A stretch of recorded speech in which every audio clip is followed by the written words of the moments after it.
بسم اللہ الرحمن الرحیم۔ میں ڈی پی او گجرات آپ سے مخاطب ہوں۔ نئے سال کی آمد ہے اور اس موقع پہ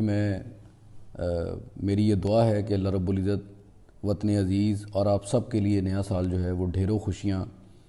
لے کے آئے، اور نئے سال کے جو موقع کے اوپر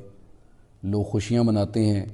لیکن اس کے ساتھ ساتھ ہمیں ایک ذمہ دار شہری ہونے کا بھی ثبوت دینا ہے، اور پوری ذمہ داری کے ساتھ امن و امان کو برقرار رکھتے ہوئے ہم نے سال نو کی خوشیاں جو ہیں وہ منانی ہیں۔ ان خوشیوں کو منانے کے مقصد نہیں ہے کہ ہم کوئی غیر سماجی اقدامات جیسے ہلڑ بازی ہے، ہولیگنزم ہے، ہوائی فائرنگ ہے، ون ویلنگ ہے، یا پبلک مقامات پہ آئی ہوئی جو فیملیز ہیں ان کے ساتھ کوئی ناشائستہ رویہ اپنائیں۔ اس حوالے سے پولیس کی زیرو ٹالرنس ہے، اور میں عوام الناس سے جو ہمارے معزز شہری ہیں ان سے ریکویسٹ کروں گا کہ اگر اس طرح کی کوئی بھی ایکٹیویٹی کہیں پہ وہ دیکھیں تو فوری طور پر پولیس کو اطلاع دیں، 15 پہ اطلاع دیں، اور اس کے اوپر انشاءاللہ ہم کوئک اور سخت ایکشن ہم اس کے اوپر لیں گے۔